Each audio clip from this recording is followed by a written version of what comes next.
Good afternoon. My name is Alicia and I'm going to be your student nurse today. Today we will be performing a head-to-toe assessment. I'm going to verbalize a lot of this because I don't have a patient. So right now I'm going to perform my hand hygiene with a little bit of hand sanitizer. And then after I do this, I am going to get some gloves on. And I've explained what we're doing with the patient. And so then you want to make sure you provide privacy to the patient. And then after we have introduced ourselves, you want to make sure that you check that we have the right patients. You want to make sure you have 2 identifiers. And then after we do that, we want to go into asking about their health, if they've had any surgeries, if they have any current health issues, or any just history of issues. After we have asked that, you want to ask about medications, if they're currently taking any medications, including supplements. And then after that, we were asked if they had any allergies to anything. Then after we assess if they have any allergies, you want to see if they get an annual flu shot.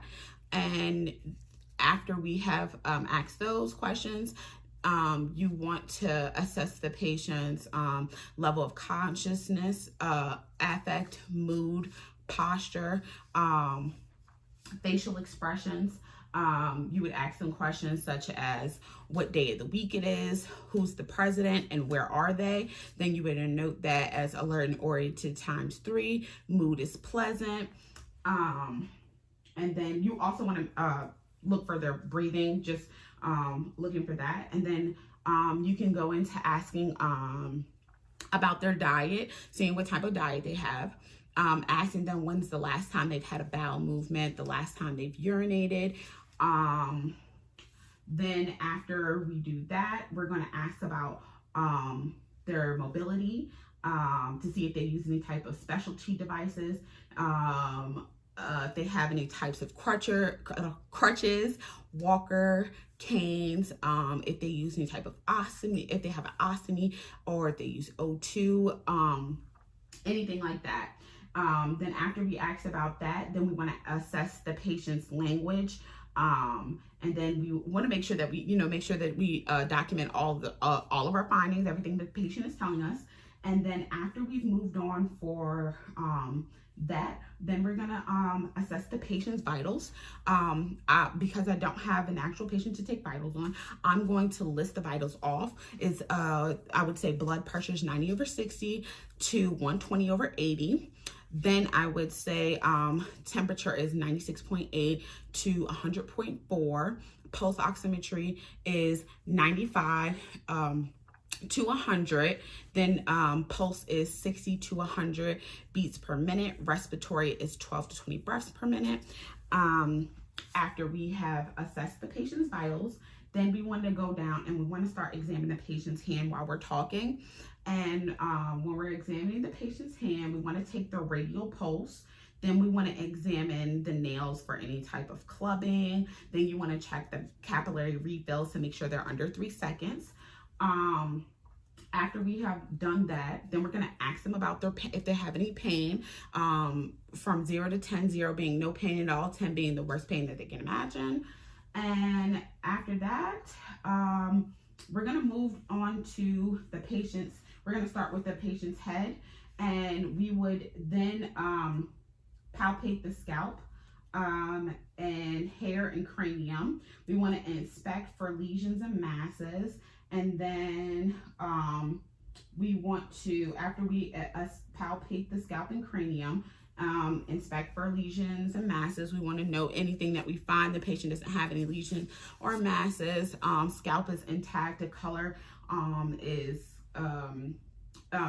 is compatible for the patient's ethnicity. And then we would move on down and inspect the facial for symmetry to make sure everything is aligned and everything looks normal, nothing looks abnormal. Then next we would palpate the maxillary and frontal sinuses on the patient. And then after we palpate our our sinuses. Then we're gonna, after we palpate the sinuses, then we're gonna move on to the patient's eyes. You wanna make sure that they don't have any type of corrective lenses, any type of false eyes. They have cataracts, glaucoma, they wear glasses. You wanna make sure you ask all those questions. And then we would do the 6 cardinals of gaze. And then you would have the patient follow your pen light, and then you would go, I'm just going to demonstrate this one.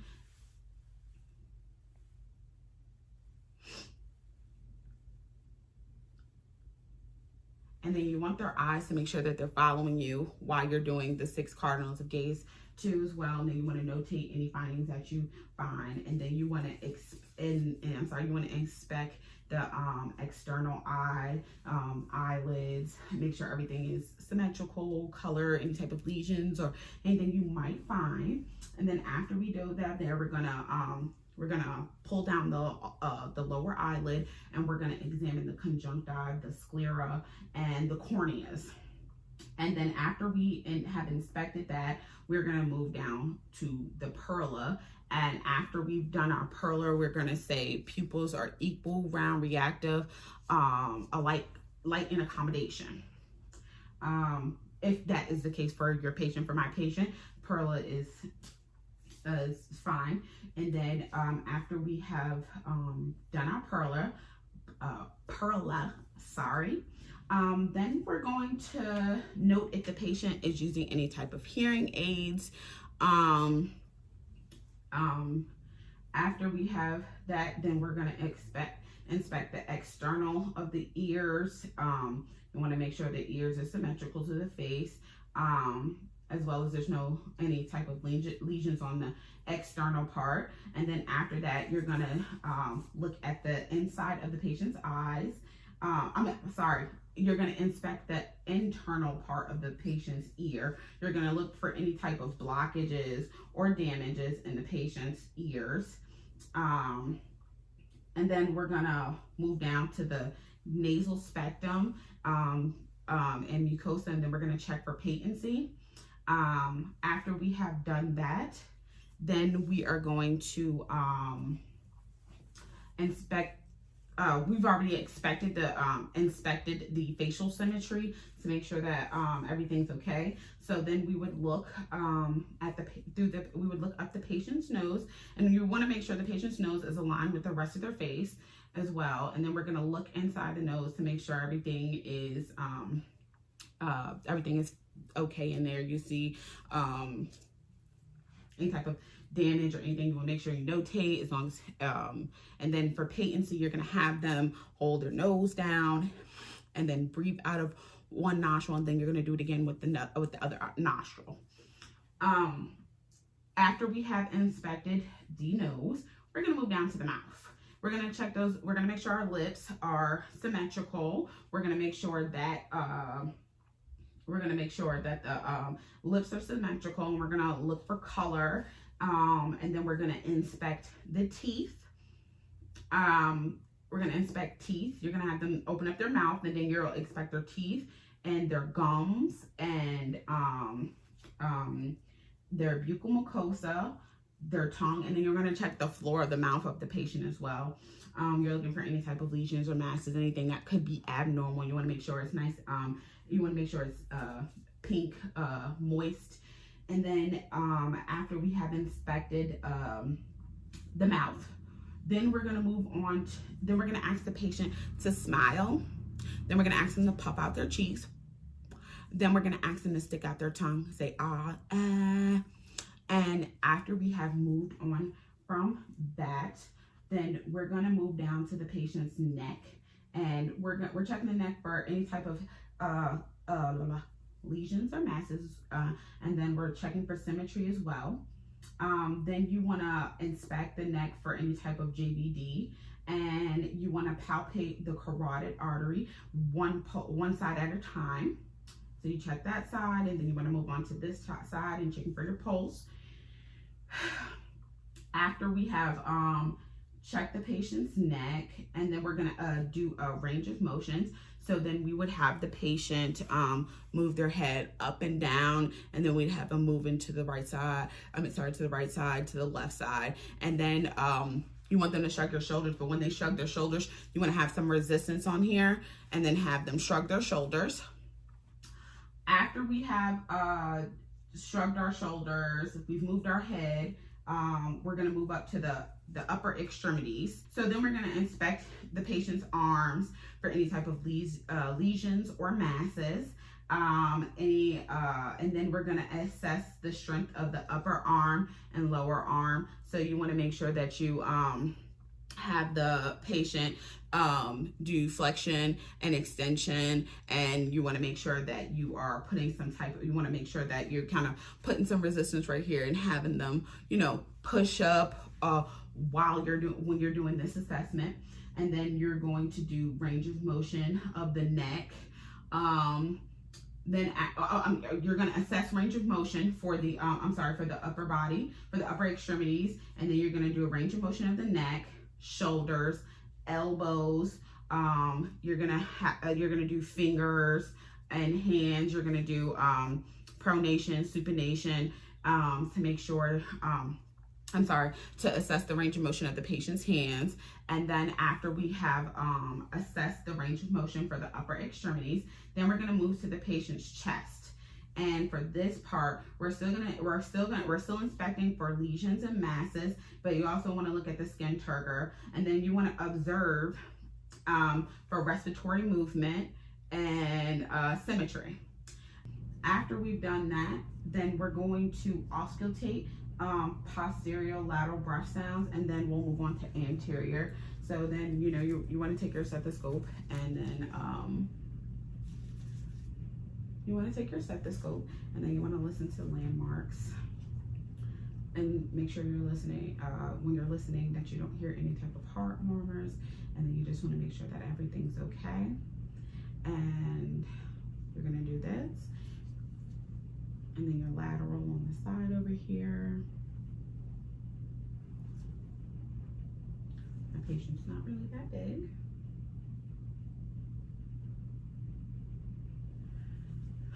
And then we're going to do the anterior part as well. And for this part, we're going to start up here.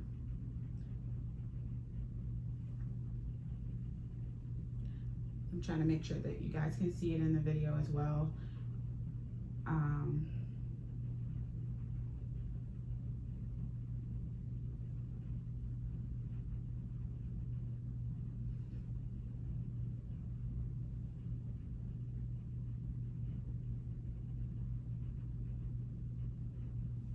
And then after we have assessed breath sounds, then we're gonna auscultate for heart sounds. And we're gonna start off with the aortic, which is the right second intercostal space.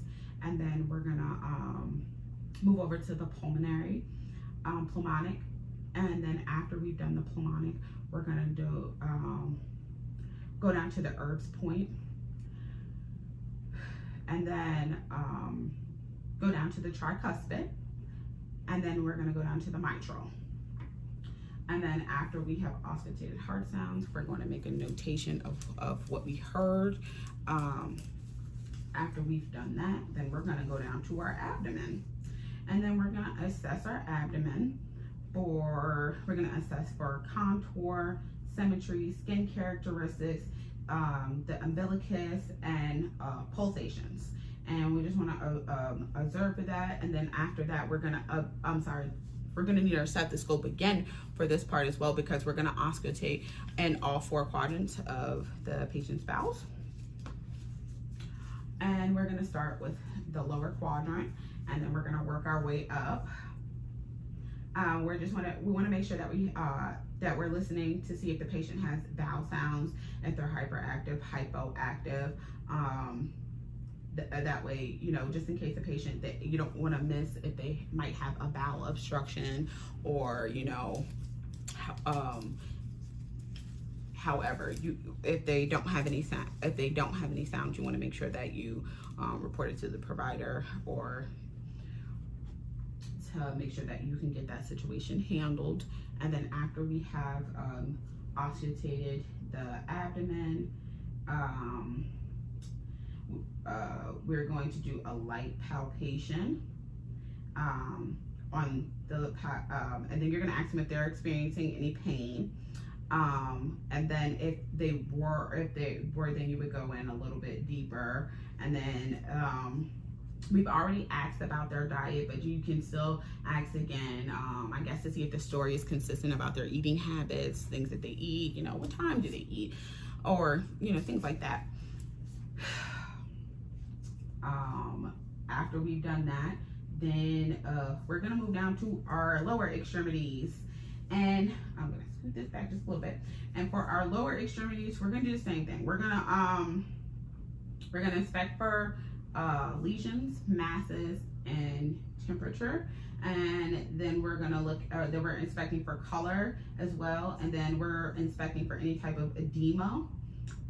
You wanna palpate the pulses. You wanna palpate the popliteal, the posterior tibial, and then you want to do you want to do the popliteal, the posterior, and the dorsalis, and then after we do that, then you're gonna separate the toes, and you're gonna look inside of the patient's toes to make sure there's any type of lesions or masses. And after we inspect the toes, after we inspect our toes, we are going to assess the range of motion. And then you're going to ask them to assess their hips as well as their knees, their ankles. Have them, move their foot back and forth up here. Have them move their hips and abduction, and then you want them to bend their knees a little bit. And then after we have assessed our range of motion,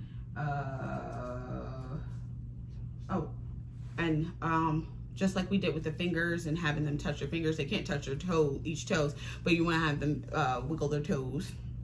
And then if possible, if your patient is able to walk, whenever they are walking during the exam, you want to observe for their gait and to inspect their gait. After you have inspected their gait, you are complete with your assessment. You want to make sure that you have provided them with therapeutic communication, and make sure you address any of their concerns, and you want to thank them for their time for allowing you to do a head to toe assessment. And that's it for my head to toe assessment. Thank you.